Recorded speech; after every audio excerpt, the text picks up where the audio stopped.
കേരളത്തിൽ കനത്ത മഴയ്ക്ക് സാധ്യത. വീണ്ടും ന്യൂനമർദ്ദം രൂപപ്പെടുന്നു. ബംഗാൾ ഉൾക്കടലിൽ വരുന്ന തിങ്കളാഴ്ച ആഗസ്റ്റ് 25 ന്യൂനമർദ്ദം രൂപപ്പെടും.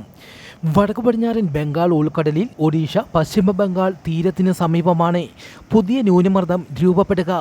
കേരളത്തിൽ വരുന്ന 5 ദിവസം മഴയ്ക്ക് സാധ്യത. ആഗസ്റ്റ് 26, 27 തീയതികളിൽ ശക്തമായ മഴയ്ക്ക് സാധ്യതയുണ്ടെന്നും കാലാവസ്ഥാ വകുപ്പ് അറിയിച്ചു.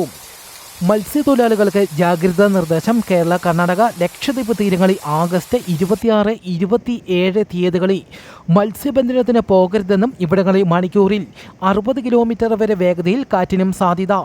നാളെ വടക്കൻ ഒഡീഷ, പശ്ചിമ ബംഗാൾ തീരങ്ങൾ, അതിനോട് ചേർന്ന കടൽ പ്രദേശങ്ങൾ എന്നിവിടങ്ങളിൽ മണിക്കൂറിൽ 60 കിലോമീറ്റർ വരെ വേഗതയിൽ കാറ്റിന് സാധ്യതയുണ്ടെന്നും കാലാവസ്ഥാ വകുപ്പ് അറിയിച്ചു.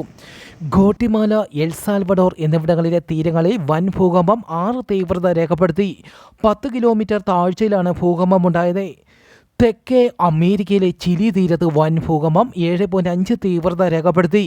ചിലിയുടെ അന്റാർട്ടിക് മേഖലയിൽ സുനാമി മുന്നറിയിപ്പ് നൽകി. മറ്റ് നാശനഷ്ടങ്ങളൊന്നും ഇതുവരെ റിപ്പോർട്ട് ചെയ്തിട്ടില്ല.